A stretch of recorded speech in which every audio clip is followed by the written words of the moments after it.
네. 안녕하세요, 선생님. 안녕하세요. 아직? 안녕하세요. 좀 안 됐는데? 안 찍고 있어요? 되고 있잖아요. 그래요? 네, 다시. 오늘 영상이 과학고를 준비하는 학생들에게 많은 도움이 되었으면 좋겠습니다. 안녕하세요. 네, 안녕하세요. 네, 현재 선생님이 과고 학생들 대상으로 물리를 가르치고 계시잖아요. 저는 과학고 내신을 한 지는 9년 됐고요. 네. 지금 현재는 과학고 학생들 인원 전체 절반 정도를 가르치고 있습니다. 네. 선생님이 원래 중계동에서 한성과고 아이들 가르치다가 여기 부치로 오셨잖아요. 아니요, 중계동에서는 한성세종 다 했었고요. 아, 네. 네, 한성세종 다 그러다가 지금 대치동에 진출해서. 지금 경기 국가고까지 가르치고 있다고 그러거든요. 네. 그러면은 지금 제 채널을 이제 과학고 준비하는 학생들이 많이 봐요. 그러면 물리를 처음 시작할 때 하이탑부터 시작하면 좋은 거죠? 네, 하이탑이 잘 써져 있어요. 뭐 옛날 하이탑이 더 괜찮긴 한데 네.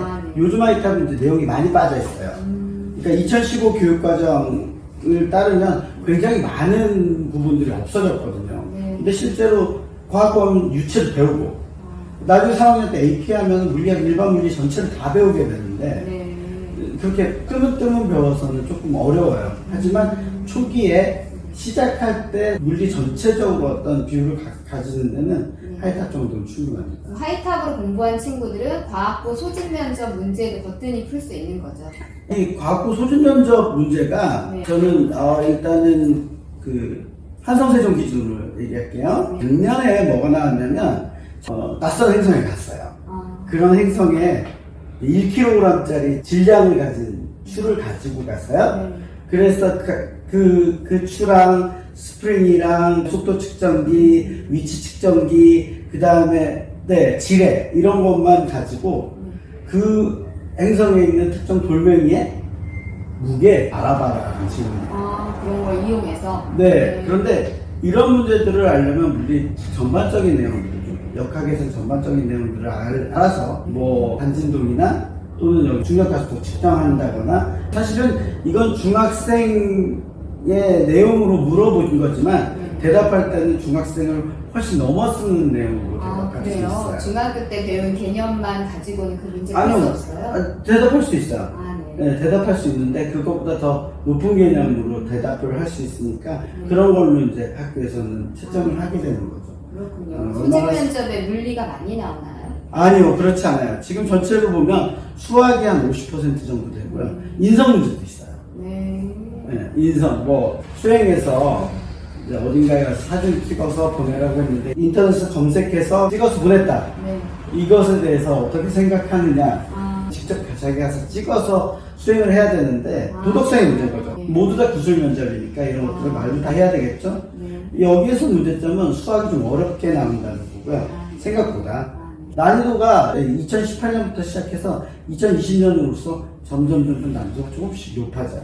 어려워지고 있네요. 네, 어려워지고 있어요. 그럼 중학교 때부터 이렇게 하이탑으로 차근차근 공부를 했으면 모르겠는데 그런 베이스 없이 과학고에 붙을 수도 있잖아요. 그렇죠. 그러면은 겨울방학 때 이제 공부 열심히 해야 되는데 어떤 거부터 해야 될지 모르고 시간은 짧잖아요. 그럴 때 가장 중요한 거부터 공부하라고 할 때 뭘 하면 좋을까요? 학원을 다니세요. 저희는 일주일에 3번 수업을 하고요. 물리를요? 네. 일반 물리학 전체를 다 나갑니다. 그렇게 해야, 그러니까 한 번 듣고, 그 다음에 학기 중에 다시 듣고, 학기 중에 처음 배우는 일은 없어야 돼요.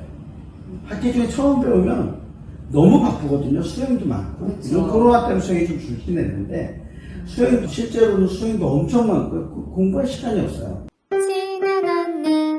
그러면 제가 제 영상에서 과학고 가려면 꼭 선행하라고 했거든요. 선생님은 어떻게 생각하세요?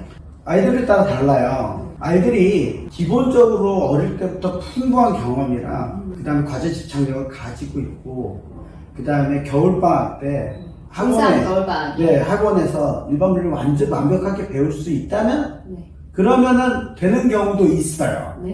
확률은 선행을 안 했을 때 조절조진에 들어가는 확률은 10% 좀 많지. 10%. 거의 안 된다고 생각해요. 그러니까요. 제 경험으로도 상위권은 못하고 네, 그냥 잘 안 된다고 생각하시는 게 맞아요. 그죠? 그래서 최소한 그래도 중1, 1학년, 2학년, 그 다음에 3학년 여름방학 때까지 네. 그래도 과학에 대해서 관심을 가지고 하이탑 정도 쭉 배워오다가 중등부를 2학년 때 한 번 하고, 네, 그 다음에 영재학교 준비하면서 물리 좀 하고, 네. 그 다음에 연방 지나서 영재학교가 뭐 9월 때쯤 되면 다 결과가 나오잖아요. 네. 그래서 떨어졌어 이러면 붙었어도 마찬가지예요. 네. 그때부터 이제 일반 문제가 쭉 달려져서 네. 한번 훑고, 그 다음 다시 12월부터 다시 한번 쭉 훑고, 그 다음에 학기 시작하면 학교 범위 내에 대해서 다시 쭉 배우면 질 수 없어요. 그 조절은 1학년 때 성적으로 조절. 그러니까요. 맞아요. 그래서 1학년 1학기가 엄청 중요해요. 1학년 1학기 때 잘 못하고 2학년 2학기 때 아주 잘해서 조절에 들어갈 수 있냐에 대해서 정말 의문이거든요. 그죠. 그러니까 과학은 빨리 탈출할수록 좋아요. 그러니까요. 3학년 되니까 늘어지더라고, 배운 것도 하고. 다 오고 그래요. 그러니까. 그러면은 물리는 혼자 공부하는데 되게 어렵겠어요. 제가 추천하는 바는 혼자 공부를 하겠다. 정말 그렇게 혼자 공부를 꼭 해봐야 되겠다. 결국은 나중에 후회하고 학원 돌아오긴 합니다만, 네. 하긴. 그게 제일 문제점이 뭐냐면 물리만 배우면 네. 혼자 해도 돼요. 아, 맞아요. 물리만 배우면 혼자 해도 돼요. 그거 중장수하고 있으면 그리고 할 일에 문제 다 풀면 되거든요. 그런데 해야 되는 게 20학생인지 구경정이에요. 네. 그래서 물리에 실제적으로 투입할 수 있는 시간이 굉장히 제한적이에요. 그런데 그 짧은 시간 내에 도큐멘터리를 읽고 그거로부터 아이들이 진짜 의미를 확인하고 필요한 부분을 취사 선택하고 필요한 문제들을 풀고 문제조차도 제 적당한 문제들이 많지 않거든요. 그러니까 정말 중학교 때 많이 하고 간 애들이 유리하더라고요. 당연합니다. 처음 하는 친구들보다. 이게 진짜 과학고의 문제점인 것 같아요. 그게. 그거는 경쟁의 심화예요. 경쟁이 심하기 때문에 그래요. 어차피 괜찮은 애들 갔잖아요? 네. 그럼 가면은 평가를 해야 되죠. 그럼 평가를 하는데 과학고에 왔는데 물한 물투만 가르칠 수 없잖아요? 그리고 그럼 생물 선생님도 그렇게 생각하시겠죠? 네. 수학 선생님도 과학고 왔는데 그러면 다 모든 과목이 다 어려워지는 거예요. 네. 어려운데 각자 과목성 선생님이 생각하시기에는 이 정도는 해야 과학고 학생이라고 생각하는 거예요. 그러니까요. 그러면 여기서 통합과학 내신을 할 때는 일반고 학생들이 푸는 그런 문제집은 전혀 이렇게 고려하지 않나요? 그 문제 중에서 최상위 문제도 몇 문제 주고 네. 그 다음에 이제 아. 제가 읽는 일반 물리 문제, 심지어 뭐 중등 물리 문제도 있고 굉장히 다양한 문제들 아이들 풀려야 돼요. 생각해보세요. 방금 내내 일반 물리를 배운 아이들이 네. 딱 나타나요. 나타났는데 그냥 일반고처럼 시험 문제를 내면 변별이 1도 불가능하거든요. 근데 일반 물리가 뭐 할리데이나 이런 거 보면 대학생들이 배우는 거잖아요. 네, 딱 맞아요. 그 수준으로 배워요, 그때? 1학년 1학기 때 미적분이 나오는 경우는 거의 없다고 보시면 돼요. 1학년 2학기까지도 되도록이면 미적분 안 하시려고 해요. 근데 물리가 미적분만으로 어려워진 건 아니에요. 미적분은 물리를 좀 더 쉽게 이해하는 방법일 뿐인 거지 그걸로 물리가 어려워지는 건 아니에요. 근데 미적분을 전혀 몰라도 물리 하는데 지장이 없는 거예요. 근데 잘하면 좋다고 얘기하잖아요. 그러니까 그거예요. 미소를 가지고 큰 거를 이해하는 데는 미적분이 반드시 있어야 돼요. 큰 거에서 미소를 다시 이해하는 데도 마찬가지고요. 그러니까 미적분을 그런데 거기에 쓰이는 미적분이라는 건 아주 기초 단계의 미적분이에요. 뭐 그것 때문에 뭐 수리물리학을 배워야 된다 이런 건 다 잘못된 생각인 거예요. 정적분 개념을 배우는 데는 한 40분이면 돼요. 물리는 배움의 단계가 엄청 중요한데 어떻게 받아들일까예요.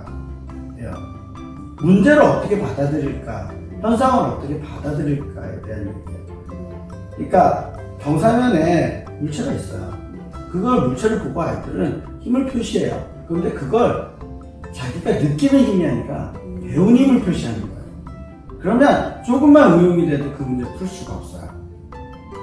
그래요? 네. 그래서 어렵나 봐요. 물리야말로 가장 쉬운 과목이에요.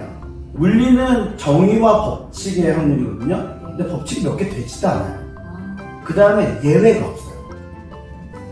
그래서 정의랑 법칙에 따라서 생각하기만 하면 되고 상상하기만 하면 돼.